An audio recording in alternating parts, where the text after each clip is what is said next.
E eu quero convidar então a todos para abrirem a palavra do Senhor, para a nossa meditação no livro de Deuteronômio. Livro de Deuteronômio, capítulo 10.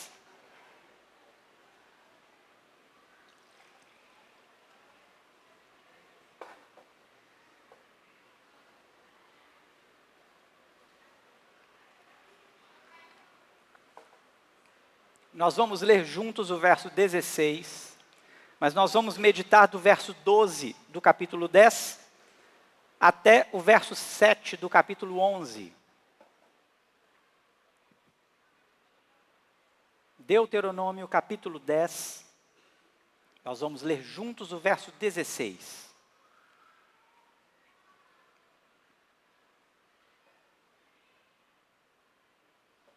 Logo após a leitura, você vai manter sua Bíblia aberta, para que nós possamos meditar na palavra do Senhor, texto a texto, versículo a versículo aqui, aquilo que o Senhor tem a falar ao nosso coração. Deuteronômio, capítulo 10, verso 16, leiamos todos juntos, o texto diz: circuncidai, pois, o vosso coração, e não mais endureçais a vossa cerviz. Mais uma vez, vamos lá? Circuncidai, pois, o vosso coração, e não mais endureçais a vossa cerviz. Feche seus olhos, clame ao Senhor. Deus, obrigado, Pai, pela sua bondade e misericórdia. A palavra do Senhor agora lida, e nós continuaremos, Deus, lendo, meditando e aprendendo as lições que o Senhor tem para o nosso coração, para a sua igreja, para o seu povo, povo que o Senhor escolheu, povo que o Senhor tem estabelecido nessa terra. Que a minha boca se cale, o teu Santo Espírito possa falar de maneira profunda ao nosso coração, em nome de Jesus. Amém e amém. Meus irmãos, nós estamos na era da tecnologia e certamente você já abriu uma página de internet e apareceu uma mensagenzinha assim, ó: aceitar cookies. Você já viu isso? Já apareceu lá para você? E aí sabe o que você fez? Na primeira vez, talvez você fez assim: não sei o que é isso, não vou aceitar não. Não aceitou. E essa página então não funcionou. Ela não te deu jeito de funcionar, não te deu acesso. Você não aceitou? Ela falou assim: você não me aceita, eu não te aceito. Aí você foi, reabriu essa página, apareceu, você falou assim: vou aceitar. Aceitou. Naquele primeiro momento não aconteceu nada, então você ficou assim tranquilo. E aí todas as demais páginas que apareceram, todas as vezes que apareceu aquela mensagenzinha aceitar todos os cookies, sabe o que você fez? Aceitar todos os cookies. Você sabe o que é isso? Você assinou um contrato, você deu permissão para que aquela página tivesse acesso aos seus dados. Você disse: tudo bem, você pode ver tudo que eu tenho aqui, meus contatos, dados de cartão de crédito digitados ali na rede. Então você dá acesso. E é interessante porque alguns cookies são bons, eles são interessantes, eles preservam a sua navegação, mas outros são malignos. E roubam ali as suas senhas de cartão de crédito, deixa você vulnerável a algumas situações, a dados pessoais, como CPF, endereço e tantas outras coisas. Então, depois você pesquisa sobre isso e comece a avaliar um pouco mais quando você tiver que clicar numa página em aceitar todos os cookies. Mas por que eu estou dizendo isso aqui? Nós assinamos contratos o tempo todo. Esses cookies são contratos que você assina. E você diz: assinei, ok, tudo certo, não tem problema não. Vamos lá, vamos seguir, segue em frente. Por causa de um interesse. Porque você quer navegar naquela página, e você quer navegar naquela página, não importa o custo, e você não se importa com o que vai acontecer, então você aceita todos os cookies e deixa eu navegar. E vamos embora. Mas depois você colhe frutos que podem ser ruins. Como, por exemplo, as propagandas que ficam aparecendo para você o tempo todo. Porque aquela página diz que você aceitou, então ela diz assim: então agora eu vou encher você de propaganda, vou encher você de mensagem, porque você disse eu aceito, mas você nem leu o contrato. Você nem viu o que tinha ali por trás. Você nem observou qual era a proposta daquela página para que você pudesse então aceitar. E por que eu estou dizendo isso? Nós estamos diante de um livro, e esse livro é um dos mais preciosos. Quando nós observamos o Antigo Testamento, esse livro ele é chamado de segunda lei. Deuteronômio significa segunda lei no grego, mas não porque há uma nova lei, mas porque ele é a autenticidade da lei, ele é o resumo da lei, ele é aquele momento onde Deus diz a Moisés assim, olha, reúne o povo e dá aí faz uma recapitulação aí, traz ao povo tudo aquilo que eu já escrevi, que eu já ensinei, que eu já determinei, tudo aquilo que está no contrato, para que nós possamos então seguir em frente, para que nós possamos assinar esse contrato e esse povo que eu escolhi possa então morar na terra que eu prometi que eles vão morar. Olha que interessante. E quando nós olhamos para Deuteronômio, Deuteronômio tem uma ênfase em trazer o povo à obediência, em trazer o povo ao reconhecimento do poder de Deus, da glória de Deus, um Deus que escolheu esse povo e separou esse povo. Então, esse é o momento onde Moisés vai transitar, e Moisés agora já está preparando Josué. Josué vai assumir o seu lugar. E Moisés fez algo muito gracioso, porque quando Deus diz a Moisés que Moisés não iria ver a terra, ou entrar na terra, ele apenas veria a terra, mas não entraria na terra, Moisés clama ao Senhor e diz assim, Senhor, não deixa esse povo sozinho não. Levanta alguém, um homem santo, um homem bom, um homem justo, levanta alguém. E Deus diz para Moisés assim, eu já tenho alguém, tenho Josué, ele vai ser essa pessoa que vai conduzir o povo. E agora Deuteronômio está então preparando esse povo, trazendo à memória desse povo, tudo aquilo que Deus havia estabelecido, para que este povo então pudesse obedecer. Obedecer o contrato, obedecer a lei que Deus havia dado a este povo, para que eles pudessem viver na terra que Deus havia prometido, e viver bem. Olha que interessante. E diferente das redes, diferente dos sites que querem te enganar, nós temos um Deus que não nos engana. O nosso Deus não nos engana. Se você voltar a sua Bíblia aí lá no capítulo 5, volta um pouquinho as suas páginas aí, você vai perceber o seguinte, muitas vezes nós lemos o Antigo Testamento, ou o Pentateuco, que nós vamos ler ali o Êxodo, Levítico, Números, e nós vamos ter uma ideia de que Deus falava com Moisés, e ele falava sim, e Deus falava exclusivamente com Moisés, mas houve um momento em que Deus falou com todo o povo, e foi quando Deus foi dar a lei para o povo. Quando Deus chama o povo a se reunir no pé do monte, só Moisés subiria. Mas Deus falou com o povo audivelmente, Deus falou com o povo face a face. Aquela geração ouviu ao Senhor, e no capítulo 5, no verso 4, o texto diz assim, olha, face a face falou o Senhor conosco no monte, no meio do fogo. Lá no verso 22 do capítulo 5, estas palavras falou o Senhor a toda a vossa congregação no monte, no meio do fogo, da nuvem e da escuridade, com grande voz, e nada acrescentou. Irmãos, o povo ouviu o Senhor. Moisés foi o único que pôde subir no monte, porque lá o Senhor então entregou a ele as tábuas da lei. Lá o Senhor escreveu nas tábuas de pedra, com o seu dedo, como diz as Escrituras, o dedo de Deus. E ele então escreve as tábuas para que Moisés pudesse descer e guardar essas tábuas na arca da aliança, onde era a presença de Deus representada. Quando nós olhamos para esse livro então mostra essa aliança de um povo que não foi enganado. Um povo que Deus disse assim, olha, vocês precisam viver em obediência.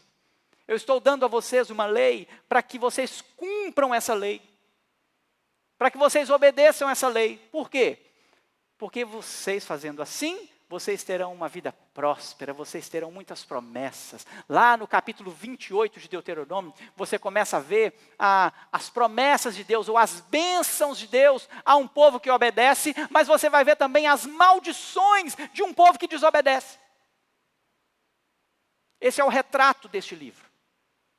O resumo da lei, trazendo o povo, então, olha, vocês estão às portas, aqui o povo de Israel já está pronto para entrar. Eles já estão às portas, eles já estão do lado de cá do Jordão, onde eles vão atravessar o Jordão e destruir Jericó e começar a conquista das terras. Deus já disse para Moisés, Moisés, você não vai.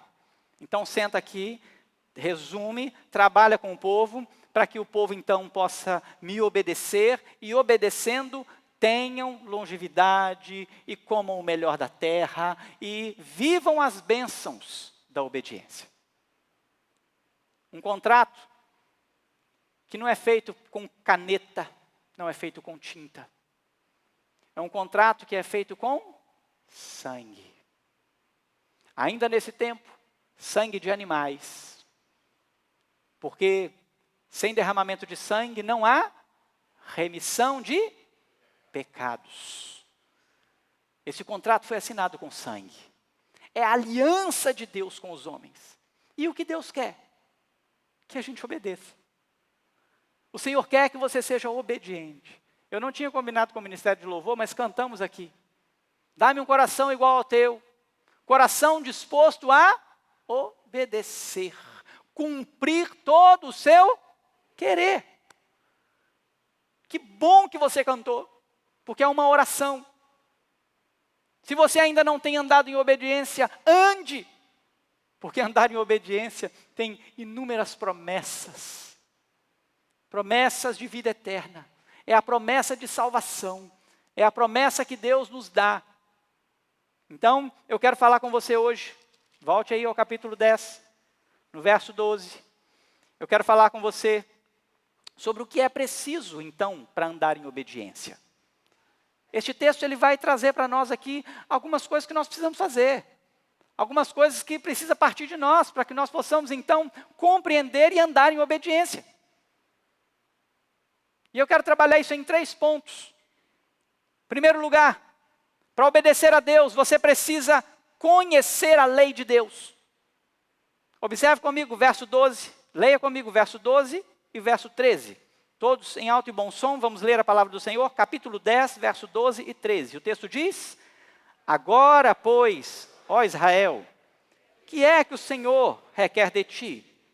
Não é que te temas o Senhor teu Deus, e andes em todos os seus caminhos, e o ames, e o sirvas ao Senhor teu Deus, de todo o teu coração, de toda a tua alma, para guardardes os mandamentos do Senhor, e os seus estatutos, que hoje te ordeno para o teu bem.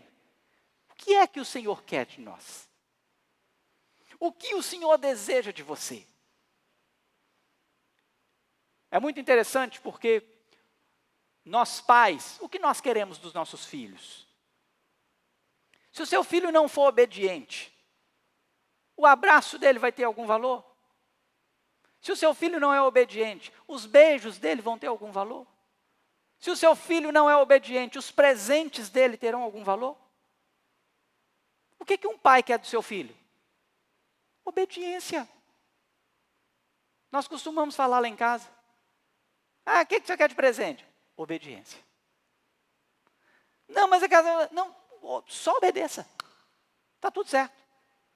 Se você me obedecer, se você obedecer, esse vai ser o maior presente que você pode dar. Todo pai gostaria disso. O nosso Deus não é diferente, mas para que você obedeça ao Senhor, você precisa saber quais são as leis, quais são as ordens, o que o Senhor tem a cobrar de nós, a requerer de nós, porque se nós não conhecemos as leis, nós estamos aceitando os cookies sem conhecer o que está por trás, sem saber o que isso requer de nós, sem conhecer ali as cláusulas desse contrato. Agora preste atenção. Nós estamos olhando um texto que está dizendo assim, olha, o que o Senhor quer de vocês? Não é que vocês obedeçam? Não é que vocês andem nos caminhos do Senhor? Obedeçam os mandamentos que Ele já estabeleceu? Irmãos, essa expressão aparece inúmeras vezes em Deuteronômio. Volte sua Bíblia aí. Vamos lá no capítulo 4. Os 3 primeiros capítulos, está aqui fazendo uma menção aqui a toda a história, a todo o trajeto. Moisés começa a relatar o trajeto do povo. E já no capítulo 4, no verso 1, ele diz assim: agora, pois, ó Israel, ouve os estatutos e os juízos que eu vos ensino para os cumprirdes, para que vivais e entreis e possuais a terra que o Senhor, Deus de vossos pais, vos dá. Então preste atenção, olha a promessa aqui, vocês vão possuir a terra. O Deus que prometeu aos seus pais vão dar a vocês, mas vocês precisam guardar, vocês precisam observar aquilo que eu estou ensinando. Aí você tem toda a lei que já foi dita para eles, a começar dos 10 mandamentos, que se resume em 2 grandes mandamentos: amar o Senhor teu Deus sobre todas as coisas, não terás outro Deus diante de mim, farás para ti imagem e escultura, guarda o dia de sábado para o santificar, não tomarás o nome do Senhor teu Deus em vão. E depois você tem os mandamentos que vai tratar do relacionamento dos homens: honra teu pai e tua mãe, não matarás, não roubarás, não adulterarás, não dirás falso testemunho, não cobiçarás. E tudo isso estava entendido, porque Deus havia falado no meio do fogo. Deus não ocultou isso de ninguém. Agora observe comigo, irmãos. Moisés está sendo repetitivo como aquele pai que diz para o filho: eu quero que você me obedeça. Passa 10 minutos, eu quero que você me obedeça. Passa mais 20 minutos, eu quero que você me obedeça. Passa 2 dias, eu quero que você me obedeça. O outro dia, eu quero que você me obedeça. Quantas vezes você falou isso para o seu filho? Moisés não foi diferente. Avança um pouquinho.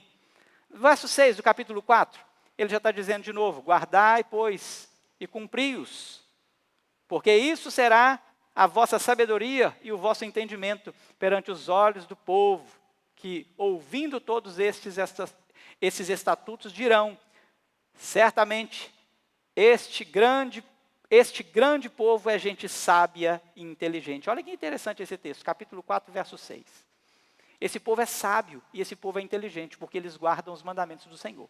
E ele continua então, avança um pouquinho aí, lá no capítulo 5, ele vai dizer então, no capítulo 5, ele vai dizer a mesma coisa. Então ele começa a dizer, o capítulo 5, verso 1, ó Israel, você ouve os estatutos, os juízos, o que eu estou falando, vocês me obedeçam aqui, aprendam isso, cumpram isso. Avança mais um pouquinho, capítulo 6, no verso 1, ele vai chamar de novo: guarda os estatutos, guarda os mandamentos, me obedeçam. Lá no verso 24 do capítulo 6, a mesma coisa, o Senhor ordena a cumprir os mandamentos, a cumprir os estatutos. No capítulo 7, no verso 11, guarda, pois, os mandamentos, os estatutos, os juízos que hoje te ordeno cumprir. No verso 12, ele vai repetir novamente, para guardar os mandamentos, cumprir os mandamentos. No capítulo 8, no verso 1, no capítulo 8, no verso 11, no verso 6, e ele vai então chegar no capítulo 9, e ele vai então tratar a infidelidade do povo, o que o povo fez naquele momento do bezerro de ouro, e ele agora vai dizer assim: ainda assim, mesmo que vocês não obedeceram, depois de ter dito tantas vezes,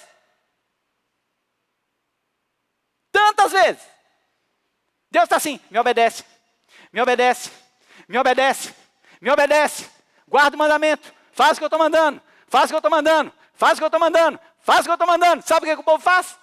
Um bezerro de ouro. É isso que o povo faz. Moisés então continua dizendo assim: olha, mas eu intercedi, eu clamei, porque nós temos que olhar para Moisés e saber que Moisés é um tipo de Cristo. Moisés está aqui representando Cristo. Moisés é um intercessor. E todas as vezes que o povo perece, todas as vezes que o povo peca, Moisés está lá intercedendo: Senhor, e ele não intercede no nome dele, irmão. Sabe o que é mais glorioso na vida de Moisés? É que ele começa a dizer assim: Senhor, se o Senhor destruir esse povo, o que os outros povos vão pensar? Eles vão pensar o seguinte: que o Senhor tirou esse povo do Egito para matar no deserto. E o Senhor vai ficar como ruim na história. Olha, Moisés era ousado, irmãos. Moisés, ele era atrevido. Ele chegava diante de Deus e ele falava mesmo: Senhor, faz isso não. A intimidade que Moisés tinha com Deus. E ele então clama pelo povo. E aí agora ele chega no capítulo 10, ele vai dizer assim: mas ainda assim, eu subi novamente, o Senhor escreveu novamente as tábuas. E eu desci com as tábuas.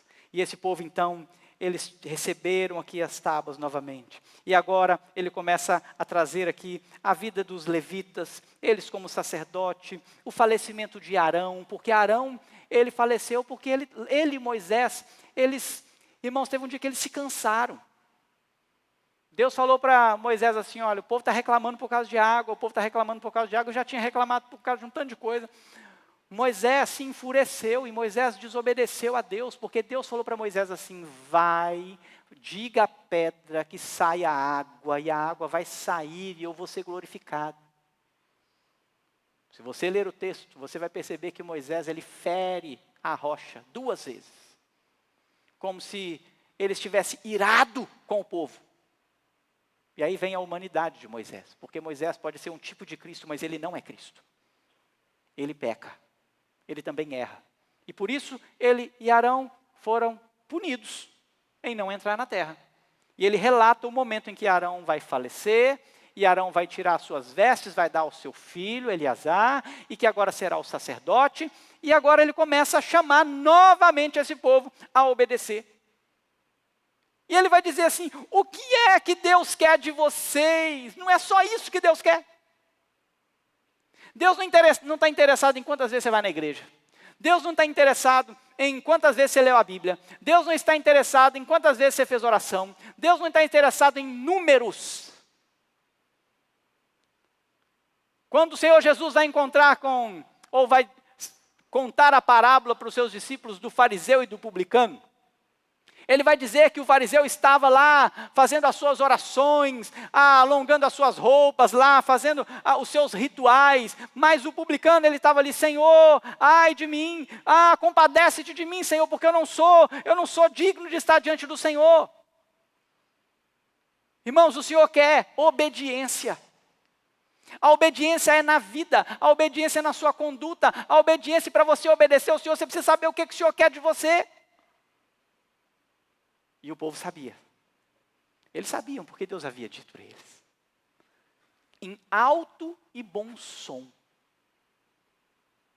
Eles sabiam. E em todo o tempo o Senhor falava com eles, me obedeçam, me obedeçam, me obedeçam, me obedeçam, me obedeçam. Se você continuar lendo Deuteronômio, ainda no capítulo 11, no verso 1, amarás, pois, o Senhor teu Deus e todos os dias guardarás os seus preceitos e estatutos e os seus juízos.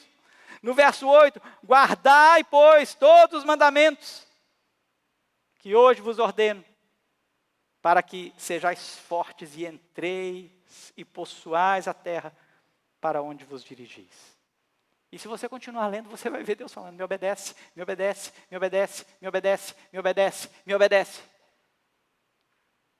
Para isso você precisa conhecer a lei. E no caso do povo de Israel, eles não estavam enganados porque eles conheceram. Porque Deus falou com eles. Estavam tudo diante deles. Eles tinham as orientações diretas de Deus. Então, para obedecer, primeiramente, você precisa conhecer a lei. Você precisa saber da lei. Mas, segundo lugar, Moisés vai trazer aqui uma estrutura de conhecimento de Deus. Para que você obedeça a Deus, você precisa conhecer a sua lei, precisa saber o que Ele quer, mas você também precisa conhecer a Deus. Não somente a sua lei, não somente aquilo que Ele disse que você tem que fazer, mas você tem que conhecer o próprio Deus. Então olha o que o texto diz, verso 14, até o verso 19. O texto diz assim, olha, eis que os céus e os céus dos céus são do Senhor, teu Deus, a terra e tudo o que nela há. Tão somente o Senhor se afeiçoou a teus pais para os amar. A vós outros, descendentes deles, escolheu de todos os povos, como hoje se vê. Circuncidai, pois, o vosso coração, não mais endureceis a vossa cerviz, pois o Senhor, vosso Deus, é o Deus dos deuses, e o Senhor dos senhores, o Deus grande, poderoso e temível, até aqui. Há uma manifestação de Deus, e aqui eu quero destacar 4 características de Deus, que foi manifesto aqui, para que o povo pudesse saber quem é esse Deus, que eles precisam dar obediência. Que Deus é esse que eles vão agora devotar-se?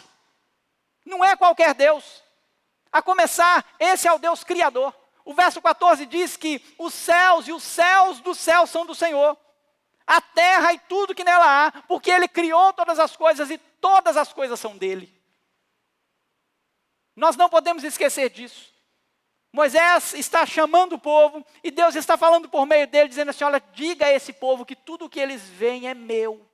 É tudo meu. Fui eu quem criei tudo. Todos os povos que existem nessa terra, tudo foi eu que criei. É tudo meu. Esse é o primeiro aspecto de Deus que você precisa saber, precisa conhecer. Isso é muito importante. Deus é o Criador de todas as coisas. Não há nada que você possa olhar que não esteja sobre esse domínio da criação de Deus. Tudo que o homem faz, tudo que o homem cria, vem de algo que Deus fez e criou. O homem não pode fazer nada. Toda essa tecnologia, toda essa criação, tudo que o homem inventa hoje, vem de um fundamento, vem de algo que Deus criou. O homem pode manipular as coisas que Deus criou. Então criar tecnologia para nós. O homem pode ir lá e moldar o vidro, mas a matéria-prima é de Deus. Foi Ele que fez, foi Ele que criou. Tudo é de Deus. Mas não só as coisas, não só o mundo, o cosmos. Ele também vai dizer que tem um povo que Ele separou. Nós temos um Deus que é o Deus que escolhe. Ele tem o poder para escolher. Ele tem o poder para separar. Verso 15, ele diz assim, olha, tão somente o Senhor se afeiçoou a teus pais para os amar. A vós outros, descendentes deles, escolheu de todos os povos como hoje se vê. Olha que interessante. O povo que está aqui, indo para uma terra prometida, o Senhor separou esse povo. Aí você pensa assim, porque Deus viu esse povo um povo bom. Esse povo devia ter alguma coisa que Deus viu neles, e Deus falou assim, esse povo é bonzinho, esse povo aqui é que eu quero, esse povo aqui é um povo mais jeitoso, um povo mais arrumado, eu vou escolher esse povo. Aí você vai voltar aí uma página no capítulo 9, no verso 6, e eu quero que você leia esse texto comigo. Capítulo 9, verso 6. Vamos lá, todos juntos, sem uma só voz, alto e bom som. O texto diz, sabe, pois, que não é por causa...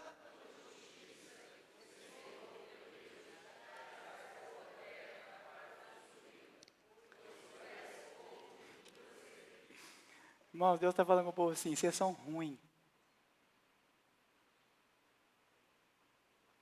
Não se engana, não. Eu não escolhi vocês porque vocês têm alguma coisa para me oferecer, não. Eu escolhi vocês porque eu escolhi amar vocês. Eu decidi amar vocês. Vocês não têm nada para me oferecer. Vocês são um povo ruim. Vocês acham que é diferente com a gente, irmãos? Vocês acham que Deus olha para o pastor aqui pregando e fala assim, é o pastor pregando, o pastor está pregando, não, vou amar ele que ele está lá pregando. Pastor ruim, de dura serviço, que precisa do Senhor e do temor do Senhor todos os dias. Precisa vigiar, porque não pode nem pensar que está de pé, porque se aquele que pensa estar de pé, cuide para quê? Que não caia. Sabe por quê? Porque a gente é ruim. A gente é ruim, irmão. E o Senhor então está dizendo assim, eu escolhi esse povo. Eu escolhi vocês. E eu escolhi como vocês estão vendo. Vocês estão vendo que eu escolhi vocês? Preste atenção na escolha que eu fiz. De todos os povos. Olha a imensidão do mundo, olha os reinos que estão ao redor de vocês, reinos muito mais poderosos, homens grandes, homens gigantes, homens que tinham seus carros, cavalos e tantas outras armas, e Deus fala assim, eu escolhi vocês, escolhi os seus pais, e agora vocês, como os olhos mesmo de vocês estão vendo. Então nós temos um Deus que é o nosso Criador. Nós temos um Deus que Ele é aquele que nos escolhe, aquele que nos separa, aquele que nos elege, aquele que nos ama com todo o amor, e um amor sacrificial. Para você obedecer a Deus, você precisa saber que Ele é Criador e Ele te escolheu. Ele te deu o direito de ser filho, é paternidade. Ele chama um povo para ser filho teu. Mas não é só isso.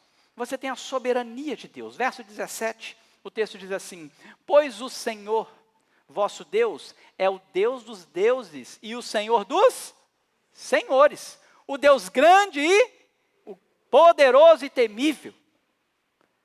O nosso Deus está acima de tudo. O nosso Deus está acima de todos. Ele é o único Deus. Ele é soberano. Ele não divide a sua glória com ninguém. Ele não divide o seu poder com ninguém. Ele não faz com que você possa o adorar e adorar outras coisas. Ele não compactua com essas coisas.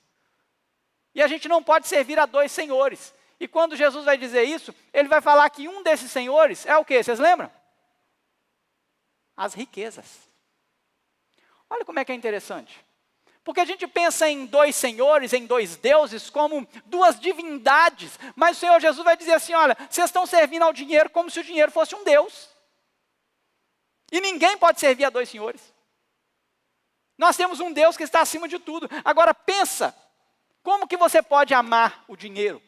Se Deus é o Criador, e Deus é aquele que governa todas as coisas. Todas as coisas são dele. Todo o dinheiro que existe, todo o ouro, toda a prata, toda a riqueza, todos os reinos, todos os tronos são dele. Como é que você pode amar uma coisa que é dele? No lugar dele? Não pode.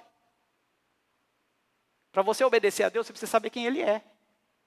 Você precisa saber que ele está acima de qualquer coisa. Que toda a criação se rende aos seus pés.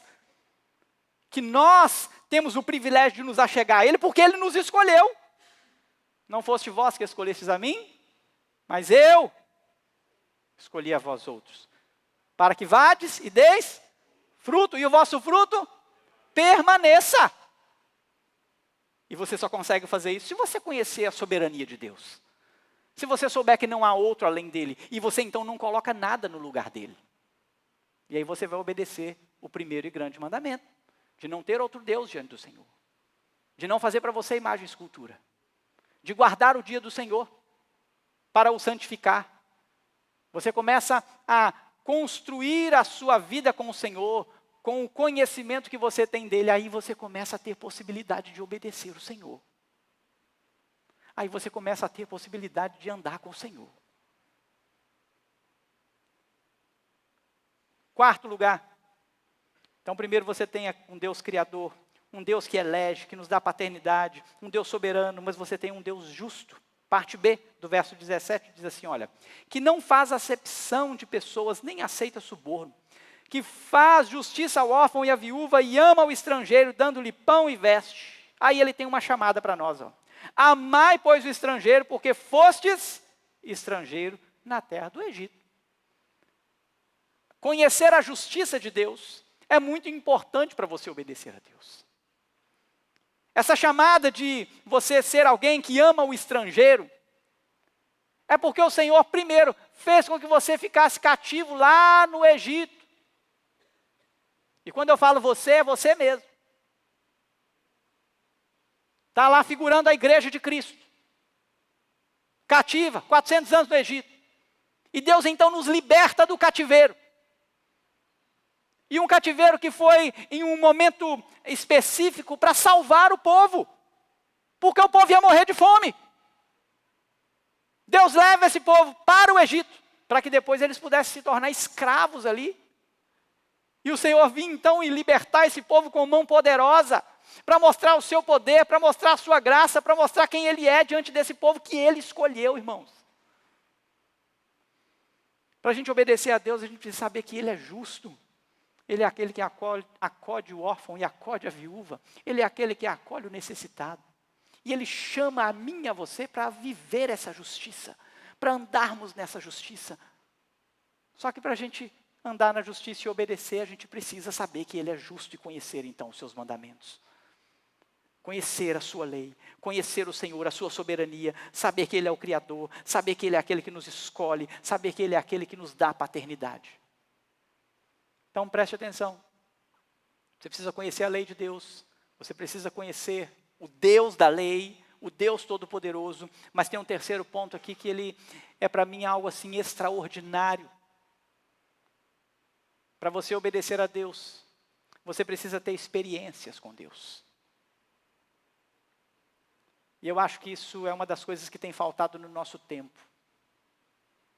Porque este texto mostra um povo que teve inúmeras experiências com Deus. E experiências extraordinárias com Deus. E eu quero ler com você aqui, agora eu vou ler o texto, você me acompanha? Eu vou ler do verso 20 até o verso 7 do capítulo 11. O texto diz assim: ao Senhor teu Deus temerás, a Ele servirás, a Ele te chegarás e pelo seu nome jurarás. Ele é o teu louvor, o teu Deus, que te fez estas grandes e temíveis coisas que os teus olhos têm visto. Preste atenção nisso. Há uma chamada aqui. Há uma chamada para temer ao Senhor. Há uma chamada para servir ao Senhor. Há uma chamada para você jurar em nome do Senhor, se achegar ao Senhor, louvar ao Senhor, porque Ele fez grandes e temíveis coisas que os seus olhos estão vendo. Que foram perceptíveis, experiências que foram vividas, irmãos. E ele começa então a declarar, verso 22. Com 60 almas, ou 70 almas, teus pais desceram ao Egito. O que eu acabei de citar para vocês. Por causa da fome, Deus leva então o povo para o Egito. 70 pessoas, o Senhor leva para o Egito para livrar da fome. E agora o Senhor teu Deus te pôs como as estrelas dos céus em multidão. Este é o primeiro feito extraordinário de Deus na vida do povo que Ele escolheu. Um povo que estava para morrer de fome. O Senhor usa uma nação incrédula, o Senhor usa uma nação ímpia para preservar este povo por meio de um escolhido seu, que foi José, que o Senhor fez com que os seus irmãos o vendessem como escravo, algo que nenhum de nós gostaria, e foi levar esse homem ao governo do Egito, para sustentar o povo de Deus e toda a nação. A graça comum sendo derramada, mas a preservação de um povo com uma graça especial. E agora ele chama então, por causa disso, então ama o Senhor, verso 1 do capítulo 11. Ame o Senhor, amarás pois o Senhor teu Deus, e todos os dias guardarás os seus preceitos, e os seus estatutos, os seus juízos, os seus mandamentos. Façam isso.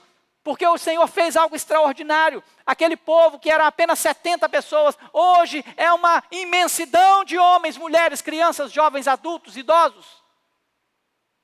Como Deus havia prometido a Abraão. Primeiro sinal, irmãos, da promessa feita a Abraão. Um povo que agora se tornou um povo grande na terra. Agora o texto continua dizendo assim, olha, verso 2 do capítulo 11. Considerai hoje, não falo com os vossos filhos, que não conheceram nem viram a disciplina do Senhor vosso Deus. Ele está falando para quem? Verso 7. Porquanto os vossos olhos são que viram todas essas grandes obras que o Senhor fez. Ele está falando para as pessoas que viram, que saíram do Egito, as pessoas que viram as obras do Senhor, as pessoas que viram o mar vermelho se abrir, o exército inteiro ser engolido pelo mar. Ele está falando com esse povo, ele está falando assim, olha, os seus filhos não viram isso, mas vocês viram isso. Eu estou falando para vocês. Então preste atenção no que eu estou dizendo para vocês, que viram, que experimentaram, que viveram, que participaram, que passaram pelo meio do mar a pé enxuto. Preste atenção nisso, irmãos. O Senhor está chamando a atenção destes homens e mulheres que foram experimentados, que tiveram experiências extraordinárias com Deus. E ele diz assim, olha, considerai a grandeza do Senhor, a sua poderosa mão e o seu braço estendido. Verso 3. E também os seus sinais, as suas obras, que fez no meio do Egito, a Faraó, rei do Egito, e a toda a sua terra. Ele está dizendo assim, vocês precisam se lembrar. Vocês precisam prestar atenção.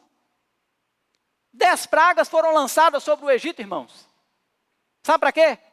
Para destruir os deuses do Egito. Deus podia ter tirado o povo de lá com um sopro. Deus podia ter tirado o povo de lá. Era só falar assim, eu vou tirar e pronto, e acabou. Deus não fez isso porque Deus tinha um plano. Deus estava se revelando. Deus estava mostrando os seus feitos. Deus estava mostrando a sua glória. Deus estava dando uma experiência pessoal para o seu povo. E ele então manda 10 pragas pragas que algumas delas, irmãos, o povo de Deus estava no meio ali, onde o rio se torna em sangue, onde os piolhos tomam conta de tudo. Mas lá na quarta praga, o texto começa a fazer distinção. Aonde não havia morte, Deus permitiu que todo mundo passasse. Mas quando começou a haver morte, destruição da lavoura, destruição dos animais, morte de animais, Deus falou assim, no meu povo não. Agora lá na terra de Gósen, lá não vai ter isso. Vai chover pedra, vai chover fogo, o negócio vai cair, vai destruir tudo e vai acabar com tudo. Mas lá na terra do meu povo não vai cair. E o Senhor está dizendo assim, olha, lembra disso. Lembra desses feitos poderosos que o Senhor fez lá na terra do Egito. Mas aí ele vai fazer menção agora, no verso 4, olha comigo aí no verso 4. Lembra-se também do que fez ao exército do Egito, aos seus cavalos, os seus carros, fazendo passar sobre eles as águas do Mar Vermelho, quando como o Senhor os destruiu até o dia de hoje. Pensa comigo. Estamos diante de um cenário sobrenatural. O povo está cercado. De um lado está o exército de Faraó. Do outro lado está o Mar Vermelho. E o povo começa a murmurar. E o povo começa a questionar. Moisés, você tirou a gente de lá porque não tinha túmulo lá, né? Suficiente. É que a gente morre aqui, né? No deserto. Moisés, você não é brinquedo não, hein? O Senhor pega Moisés e fala assim, esse cajado que tem na sua mão aí. Diga ao povo de Israel que marche. Toca nessa água aí, meu filho. Irmãos, imagina, pensa nisso. A gente olha isso que parece que é uma historinha. A gente conta essa historinha para a criança como se fosse um desenho animado e parece que a gente não crê que isso aconteceu de verdade. E isso é refletido não porque você diz que crê ou não crê. Isso é refletido na sua vida. Não basta você dizer que crê, tem que viver como quem crê. E o mar se abre, irmãos. E essa é uma das experiências mais marcantes da história. Porque Deus, em toda a estrutura bíblica, Deus faz questão de lembrar o povo que um dia o Mar Vermelho se abriu na frente deles e eles passaram a pé enxuto. E não só isso. O mesmo mar que eles passaram a pé enxuto engoliu o exército de Faraó e acabou com todos os soldados de Faraó. Destruiu a força daquele povo. E o Senhor chama atenção e fala assim, olha, vocês viram isso, eu não estou falando com os seus filhos que não passaram lá, eu estou falando com vocês, que os pés de vocês tocaram naquele chão. Qual foi a última experiência que você teve com Deus, meu irmão? Qual foi o último ato sobrenatural que você viveu com Deus? Mas deixa eu continuar aqui antes de aplicar isso na sua vida. Verso 5. O que fez no deserto, até que chegaste a este lugar. Então ele está trazendo aqui a história de todo o povo da sua caminhada no deserto, todo o sustento, o maná que vem para alimentá-los, a coluna de fogo, a nuvem que os refrescava, a coluna que iluminava, as sandálias que não se gastavam, as roupas que não se gastavam, toda a trajetória desse povo até chegar ali. Os homens, os reis que eles destruíram, irmãos, mesmo sem serem homens violentos de guerra, o Senhor deu a eles a força de destruir exércitos. E aí ele vai dizer assim, e ainda, verso 6, acompanhe comigo. E ainda o que fez a Datã e Abirão, filho de Eliabe, filho de Ruben, como a terra abriu a boca e os tragou, e bem assim a sua família, suas tendas e tudo o que os seguia no meio de todo Israel. E aqui me marca mais um pedaço. Aqui me marca mais um ponto da história. Não sei se vocês sabem, mas Números, capítulo 16, no verso 31 e 32, vai relatar a história de Datã e Abirão.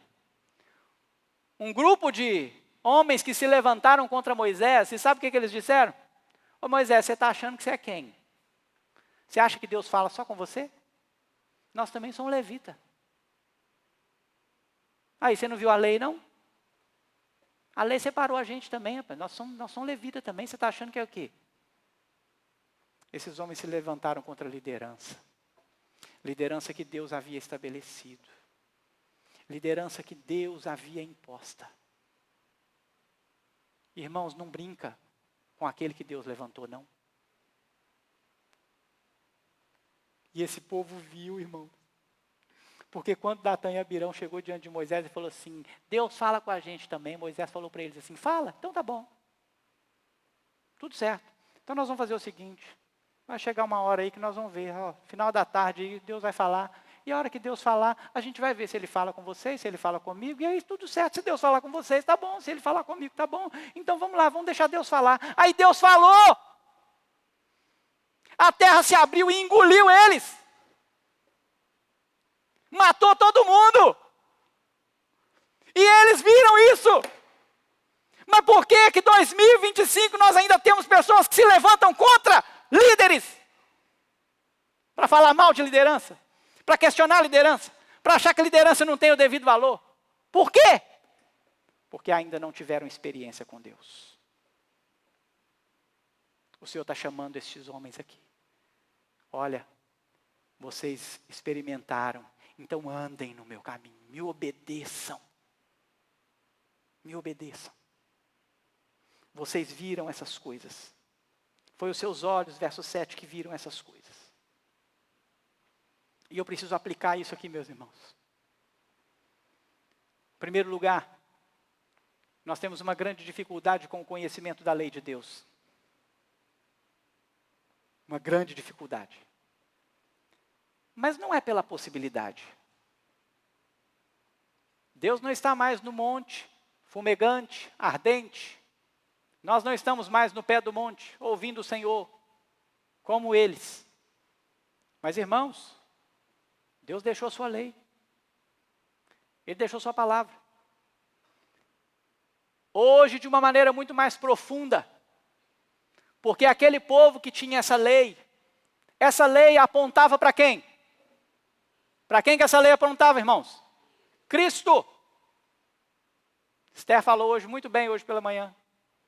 Moisés, ele não viu Jesus. Ele sabia que tudo que ele estava fazendo aqui, que toda a lei apontava para Jesus, para o libertador, aquele que salvaria esse povo que Deus amou, e amou de tal maneira que deu seu Filho unigênito, para que todo aquele que nele crê não pereça, mas tenha vida eterna. Esse povo tinha uma lei que apontava para Cristo, nós temos uma lei que revela Cristo. Nós temos uma lei que mostra o Cristo ressurreto. Nós temos uma lei, nós temos um livro que mostra todo o cumprimento daquilo que eles viveram naquele tempo. E talvez eles não conseguiam mensurar, mas não há possibilidade para nós não mensurar, porque está tudo escrito aqui. E o que você mais vai ouvir, principalmente nos evangelhos e em Apocalipse, é aquele que tem ouvido para ouvir, ouça. Porque tem gente que não tem ouvido para ouvir. São aqueles que não foram chamados pelo Senhor. São aqueles que o Senhor não tenho nada contigo.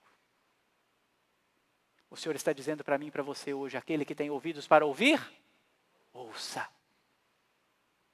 Você precisa conhecer a lei do Senhor.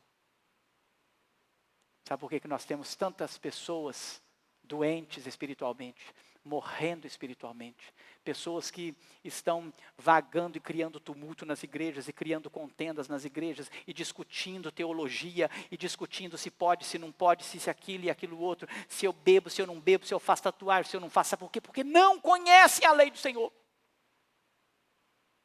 Eu tenho dito isso aqui e torno a repetir. Muitas pessoas fecharam um contrato ao fazer profissão de fé. Muitas pessoas têm fechado o seu contrato ao serem batizados nas igrejas que fazem assim, já na sua adolescência, então vai batizar na adolescência, mas vão assinar os seus contratos na pública profissão de fé, mas não conhecem a lei. Não conhecem as normas. Assinaram um contrato, mas não sabem o que está assinando. E aí a gente pergunta aqui na frente, você crê? Deus Criador, Jesus Cristo, Consolador, o Espírito Santo Consolador, Jesus Cristo, nosso mediador. Você crê na Trindade? Creio. Não sabe, mentira, não crê. Você pergunta para ele, o que é Trindade? Ele não sabe. Não sabe responder que é Trindade. Mas está dizendo que crê. Aí você começa a fazer promessas.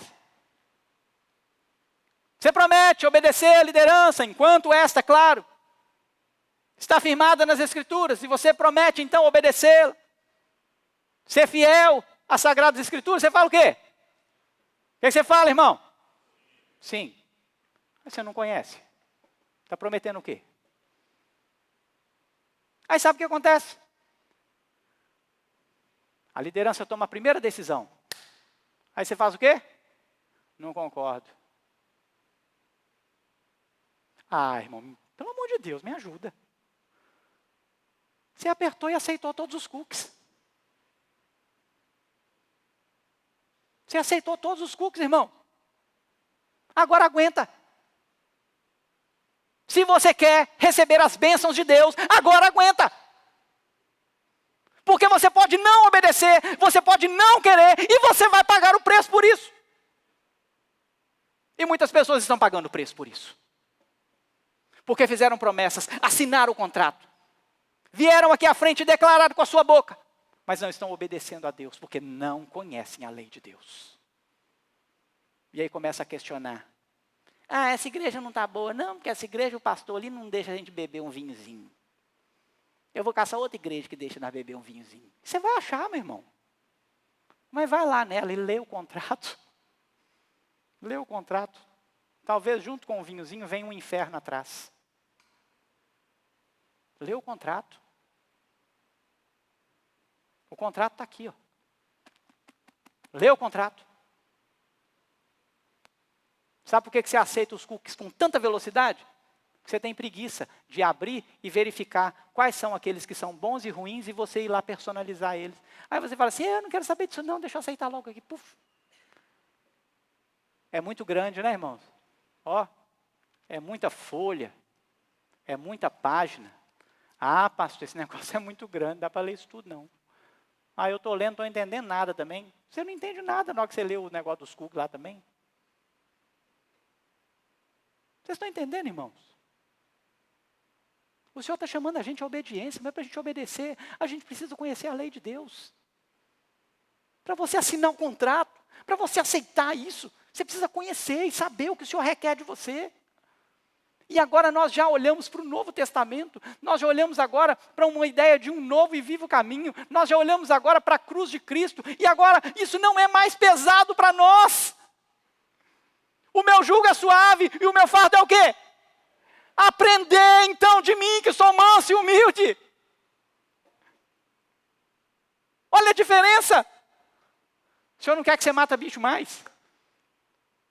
O Senhor não quer que você faça ritual mais. O Senhor não deixou para você mediadores humanos mais. Agora você tem livre acesso. Agora você pode se achegar diante de Deus. Agora você pode publicar a sua fé de verdade. Eu creio em Jesus Cristo, meu Senhor, meu único e suficiente Salvador. E isso não depende da placa da sua igreja. Alguém que realmente leu o contrato está pronto para professar a fé, irmãos. E andar em obediência ao Senhor. Segundo lugar, você não está lendo o contrato, você vai conhecer a Deus como? Como você pode dizer que conhece a Deus? A própria palavra do Senhor vai dizer que o meu povo perece porque não conhece as Escrituras. E elas não conhecem o poder de Deus. Errais por não conhecer as Escrituras e o poder de Deus. Porque se você não conhece as Escrituras, como que você vai conhecer o poder de Deus?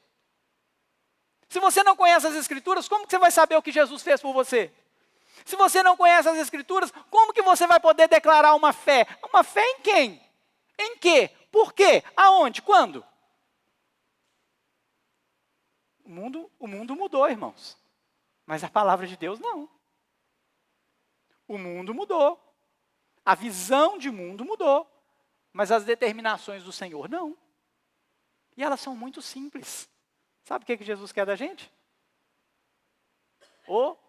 Obediência. A palavra é a mesma. Me obedeçam, me obedeçam, me obedeçam, me obedeçam, me obedeçam. A palavra é a mesma. Ela não mudou. E o povo está perecendo porque não obedece o Senhor. O povo está perecendo porque está aceitando todos os cookies. Sem ler o contrato. Em último lugar, você precisa de experiência com Deus, irmão.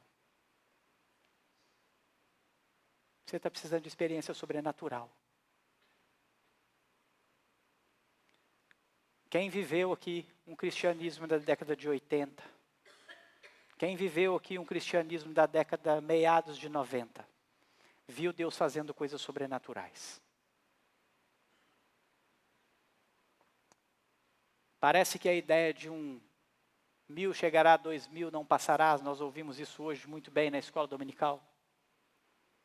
Fez com que o 2000 passou. E as pessoas disseram assim, Jesus volta nada não, isso é bobagem. Falou que 1000 chegaria, 2000 não passaria, 2000 passou, então esse negócio é mentira. E as pessoas se esfriaram e pararam de ter experiências com Deus. E eu estou falando para você de experiência sobrenatural. Que eu tive muitas. Vou contar só uma para vocês. Eu tinha 12 anos. Nós estávamos na porta de casa, lá em Jequié. É engraçado que essa cidade está aparecendo muito aí nas redes sociais, né? De vez em quando tem alguém falando de Jequié. Lá em Jequié. E nós sentados na porta de casa, eu, minha mãe, algumas pessoas da igreja, alguns meninos da rua, meus irmãos. E um diácono da igreja tinha uma bicicleta barra circular, muito bonita. Com garupa, toda cromada, linda bicicleta. Não era igual essas bicicletas que a gente tem hoje, né, irmão? Hoje é tudo coisa chique, né? Mas uma barra circular era um Opala da época, né? Era um Opala. E aí ele estava ali, e aí alguém andava nessa bicicleta para lá, andava para cá. De repente, minha mãe falou assim, eu quero andar nessa garupa aí, vai lá, quero dar uma voltinha aí. Aí o diácono pegou a bicicleta, ela sentou na garupa, e ele foi. Era uma rua reta, bem planinha, e ela tinha uma descida de um lado, nossa casa ainda ficava no plano, e o diácono foi lá na frente. Na hora que ele voltou, eu não percebi. E eu estava na calçada, e eu saí, corri para a rua. No que eu corri para a rua, ele me pegou de frente. Então, 2 pessoas em cima de uma bicicleta, a uma velocidade considerável, e eu, um menino de 12 anos, que tinha uma carcassinha, irmãos, bem mais precária do que essa aqui. Meus irmãos, a bicicleta entortou toda. Eu me lembro de ter abaixado e a bicicleta entortou em mim. Minha mãe caiu, pulou do outro lado e todo mundo preocupado. Do jeito que eu estava, passou aquilo, eu levantei. E a bicicleta toda torta. E eu não tive nada. O anjo do Senhor que acampa ao redor do que os teme e os livra, estava lá. Eu não tive um arranhão, eu não tive uma dor, eu não tive nada. Mas o pior você não sabe. Minha mãe levantou, bateu a cabeça, limparam, sangrou. Enquanto a gente se ajustava, uma tempestade tomou conta daquela rua. Que contando para vocês podem falar assim, o pastor está inventando moda. Ele era muito pequeno, ele não sabia. Irmãos, eu sabia. Porque vocês lembram daquelas placas de refrigerante que eram de acrílico? E elas eram grandes, elas eram iluminadas. A gente tinha uma mercearia lá no início da rua, e tinha uma placa dessa. E aquela ventania, irmãos, tomou conta daquele bairro e daquela rua, e arrancou aquela placa, e aquela placa veio batendo pro meio da rua, e veio na nossa direção, e eu me lembro direitinho da gente, vamos, entra, e entramos. Tinha uma pessoa no nosso meio, e o diabo se manifestou. E o diabo falou na boca dessa pessoa. Hoje eu não consegui matar ele não, mas eu vou matar ele. Nós não temos mais experiências sobrenaturais. E eu vou falar com vocês, nós não, porque eu tenho tido muitas. Se você não tem tido experiências sobrenaturais, você está com um problema. Nós temos um Deus que livra. Nós temos um Deus que salva. Nós temos um Deus que transforma. Nós temos um Deus que move o mundo espiritual. Você sabia disso, meu irmão? Muitas depressões são clínicas, são sim. Muitas enfermidades, são do nosso tempo, são sim, fazem parte. Mas muita coisa que nós estamos vivendo hoje é espiritual. E os olhos estão cegos para ver. E nós não conseguimos enxergar o que o inimigo tem feito contra as nossas vidas. E as pessoas estão cedendo a um humanismo, onde tudo é humano, normal. Que é isso, pastor? Bobagem. A gente mesmo resolve. Irmãos, eu quero ver o dia que você passar por uma experiência, que o mar se abrir na sua frente, e você entrar com o pé enxuto nele. Eu quero ver como é que vai ser sua vida. Agora deixa eu trazer algo para você aqui. Esse povo ainda pereceu, mesmo com todos os sinais. Mesmo com todos os sinais, esse povo entrou na terra e desobedeceu o Senhor.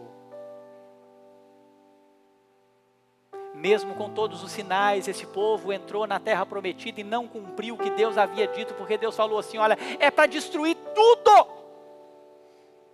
Não é para deixar nada.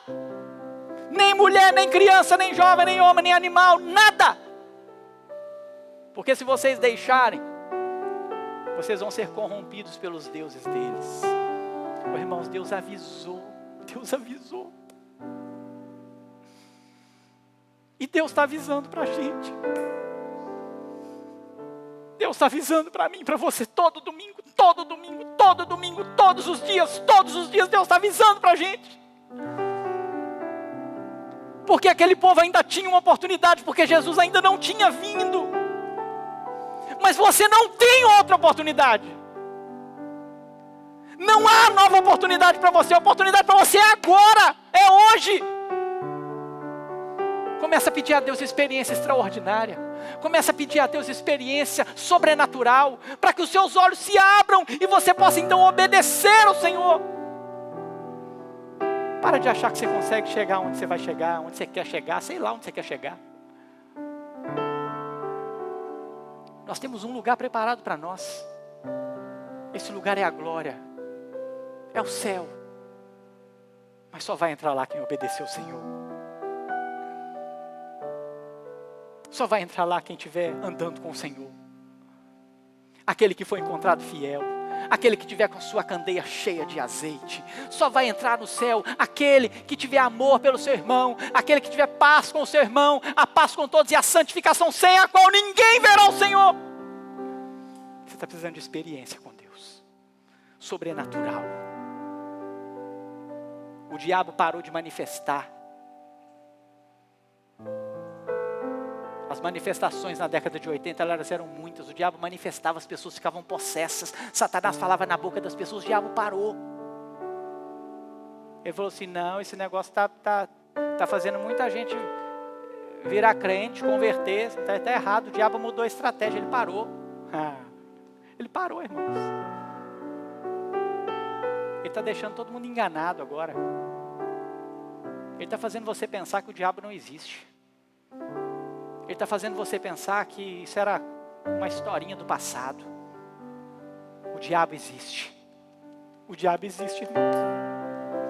O diabo existe, irmãos. E ele quer roubar a sua vida. Ele quer acabar com a sua vida. Ele quer acabar com a sua família. Ele quer acabar com o seu casamento. Ele quer acabar com a sua saúde. Ele quer acabar com tudo que você tem. Mas nós temos um Deus que é o guarda de Israel, que não dorme nem dormita. Não brinque com Deus, não brinque com o diabo. Obedeça a Deus. Resisti ao diabo e ele fugirá de vós. Vai resistir uma coisa que você não vê mais? Você acha que tudo é humano? Seu filho está perecendo, você acha que a culpa é da educação? O diabo está tentando matar seu filho, meu irmão. O diabo está tentando pegar seu filho e acabar com seu filho. Você está enfermo e está achando que é assim mesmo? É natural, é coisa da vida, é o Covid. O diabo está querendo acabar com sua saúde. Aí você pensa assim, o diabo não pode fazer isso não. Como não? Se Jó foi afligido de enfermidade, ele foi afligido por enfermidade por quem, meu irmão? Pelo diabo. Foi o diabo que foi lá pôr enfermidade nele. Deus só disse para ele assim, a vida dele você não toca, a vida dele é minha. Nós estamos precisando começar a ter experiência com Deus, meu irmão. Você está precisando começar a perceber que as coisas que acontecem na sua vida não são naturais. Nós estamos enfrentando uma guerra, porque os dias são finais. O Senhor Jesus está voltando. E você precisa se posicionar e obedecer ao Senhor. E eu quero orar pela sua vida nesse momento. Você pode se colocar de pé.